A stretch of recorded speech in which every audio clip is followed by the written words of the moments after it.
We are here to see, obviously, what everybody else is doing.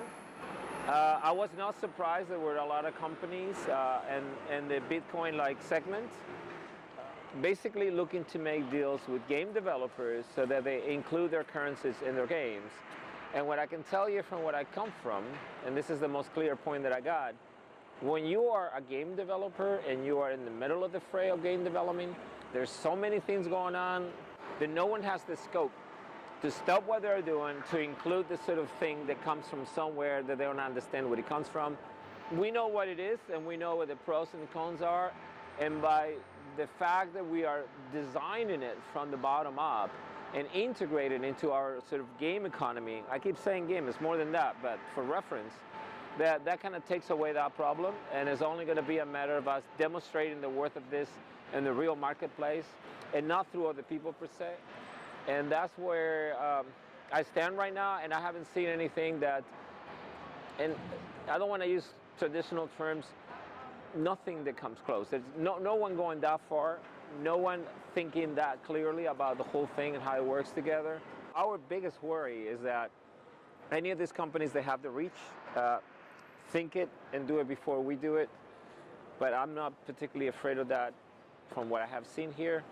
So we feel that we have a very clear cut as to what we're doing, and I am very confident and reaffirmed by virtue of what everybody else is trying to do and the difficulties that they're having, that we are doing the right thing.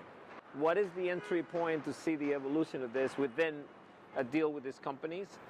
I don't particularly think that we are going to do it from the inside. It has never happened before.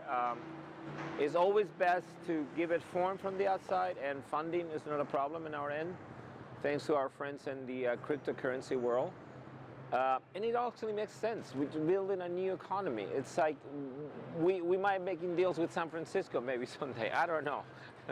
So it's not about gaming. It's not about any one thing in particular. It's about creating an alternative reality, frankly, that is probably more attractive to reality. It's not going to substitute reality, but it's going to be fun. And do it in a way where we are able to create an economy of our own that is independent of governments and controls, basically. Amazon was an idea at one point, wasn't it? Ideas is everything. We think we have a brilliant idea.